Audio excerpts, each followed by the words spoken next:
Hi, I'm Joni Eisenhower, the Assistant Director of Health Promotion at Elizabethtown College, and welcome to my kitchen. Obviously, it looks a little different than the Bauer Center demo kitchen, but this is what we're working with now. Today we're going to talk about pantry vegetable soup. So I know the grocery stores are kind of like an episode of Chopped right now, so this is about a lot of things that you already have on hand in your pantry. Is also an inexpensive meal, and it's very quick to make. So we're going to show you how to get started. So obviously for vegetable soup, you need vegetables of some sort.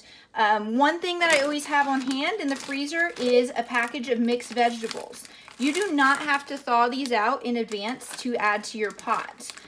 So really what you want to do is take your mixed vegetables. This has carrots, peas, corn, green beans, lima beans. You can get any combination that you want, and you're going to put it in a pot, and we're going to turn it on medium-high heat. My stovetop is electric. If yours is gas, medium-high heat might be not a number 5 on yours. The ones at the Bauer Center, it goes up to number 12, so medium-high there is at about a 6. So just see where yours is at. Everybody's is a little bit different. So you are going to pour that in, okay? And to get things started, we're going to put a can of diced tomatoes in. So I use the larger can because I'm feeding more than one individual. If this is just you, you could do the smaller can. The smaller can is about 14 ounces. This is 28. If you don't have a can opener, because sometimes when you're in the res hall, you don't have a can opener. If you don't, go for 2 or 1 of the smaller cans, and they usually have the pop tops, so that will be helpful for you. It is diced tomatoes because we're making a soup. You want to make sure that you put all the liquid in the soup, okay? And there you go.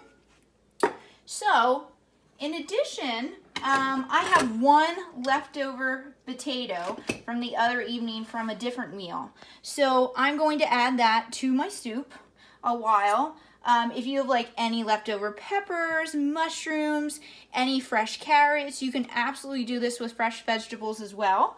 If you've been at my classes before, you know if it's a round object, I always tell you to make it have feet so it's flat and you're safely cutting it. Okay, so we're just gonna cut up the potato here. And again, put your paws back and make sure that you're letting the knife do all the work. Okay.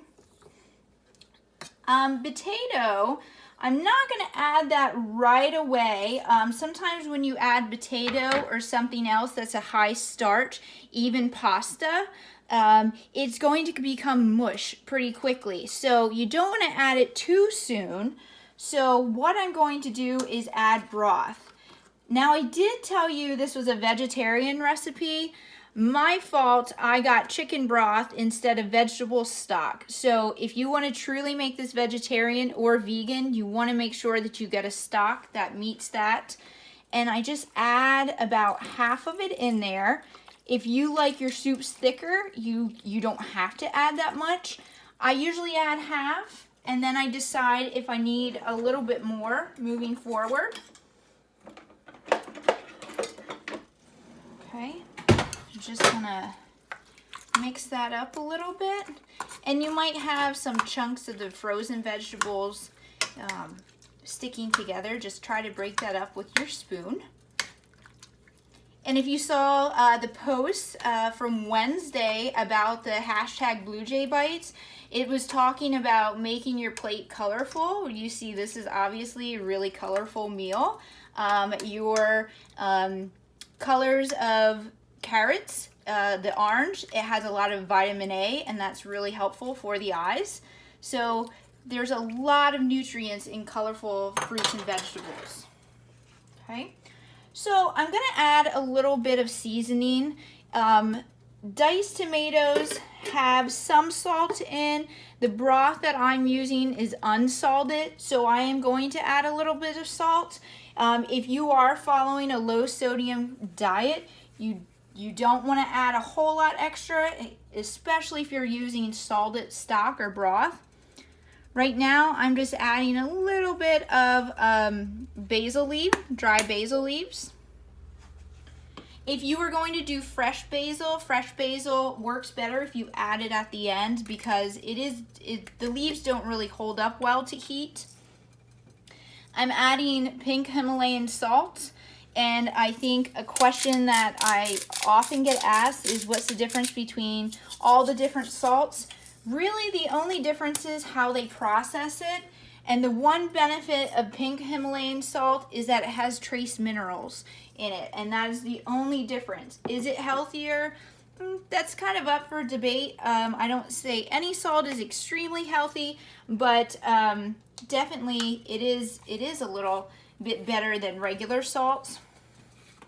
And of course, you know, since we're taping this, I didn't open my pepper, but we're gonna do that right now. I took a trip to Costco before all this happened and got a big pepper, not knowing what was going to come weeks following. So that was a beneficial trip. So when you're making soup like this is a great base for a lot of soups. If you're not following a meat-free diet, you could certainly add beef, you could add chicken, you could really add anything that works for you. Ground turkey would be nice. My recommendation if you're adding some type of meat is to make sure that you're cooking it off before you put in here. The only type I would say you wouldn't have to do that to is an actual roast. But if it's ground beef, ground turkey, ground chicken, you definitely want to cook it off before you put it in here, or it's just gonna cook up in one big ball, and it's going to you're not gonna be able to drain it from the fat. Okay. So if you look at the pan here, or the pot, you don't really need anything special.